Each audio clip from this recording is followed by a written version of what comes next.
Sir ఇప్పుడు మీరు చూస్తున్న ఈ ఇండిపెండెంట్ హౌస్ అనేది సేల్కి ఉందండి.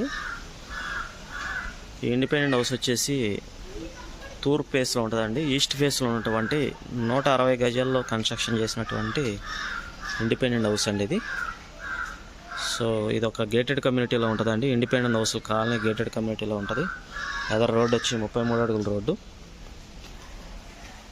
సో మనకు అవుట్ రేట్గా ఉన్నటువంటి హౌస్ ఇదండి. ఇది బిల్డింగ్ కన్స్ట్రక్షన్ చేసి ఒక 10 to 15 ఇయర్స్ అవుతుందండి. బిల్డింగ్ చాలా కన్స్ట్రక్షన్కి చాలా క్వాలిటీగా చేసినట్టున్నారు. బిల్డింగ్ మాత్రం చాలా నీట్గా ఉందండి. ఇదంతా మీకు తూర్పు ఫేస్ ఎంట్రన్స్ వ్యూ మొత్తం కూడా చూపిస్తున్నానండి. చాలా ఖాళీ ఉంది. కార్ పార్క్ కూడా సెట్ చేసుకోవచ్చు, పెట్టుకోవచ్చు అండి కార్ లోపలికి. ఇక్కడ 2 పోర్షన్లు కట్టారండి. ఇదొక పోర్షన్, ఇదొక పోర్షన్ అండి.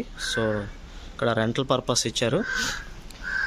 ఇది మీకు ఉత్తరం వైపు వ్యూ అండి. ఇది మొత్తం కూడా ఉత్తరం వైపు వ్యూ.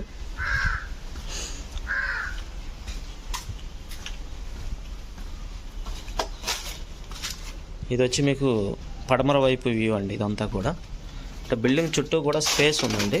చక్కగా మనిషి తిరగచ్చు, మంచి స్పేస్ ఇచ్చారు. ఇది వచ్చి దక్షిణ వైపు వ్యూ అండి. మొత్తం కూడా బిల్డింగ్ చూడండి, ఎక్కడ చిన్న క్రాక్ కూడా లేదండి, కనిపించట్లేదు. క్వాలిటీ ఆఫ్ కన్స్ట్రక్షన్ అండి, ఎక్సలెంట్గా ఉంది. బిల్డింగ్ కన్స్ట్రక్షన్ చాలా బాగుంది. ఇది 160 గజాల్లో కన్స్ట్రక్షన్ చేసినటువంటి ఇండిపెండెంట్ హౌస్ అండి. ఇది లొకేషన్ వచ్చి పోరంక్ అండి. బందర్ రోడ్కి ఎగ్జాక్ట్గా ఒక 200 మీటర్స్ డిస్టెన్స్లో ఉంటుంది. బందర్ రోడ్కి 200 or 300 మీటర్స్ డిస్టెన్స్లో ఉంటుందండి. చూడండి, చిన్న క్రాక్ కూడా ఎక్కడో మీకు కనిపించదండి. చెక్ చేసుకోండి. బిల్డింగ్ చూడండి, కన్స్ట్రక్షన్ అయితే హైలీ క్వాలిటీ చేశారు. బాగుంది. చాలా 10-12 ఏళ్ళు 15 ఏళ్ళు అయినా బిల్డింగ్ చాలా ఎక్స్ట్రాడినరీగా ఉంది.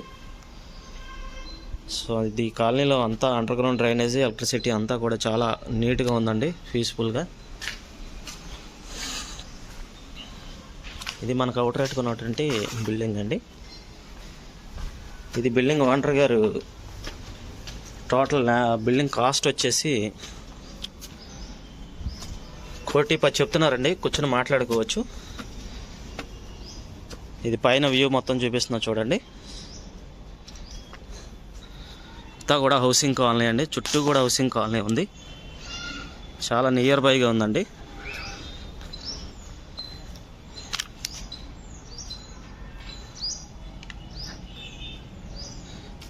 ఇది మనకు అవుట్ రేట్గా ఉన్నటువంటి హౌస్ అండి.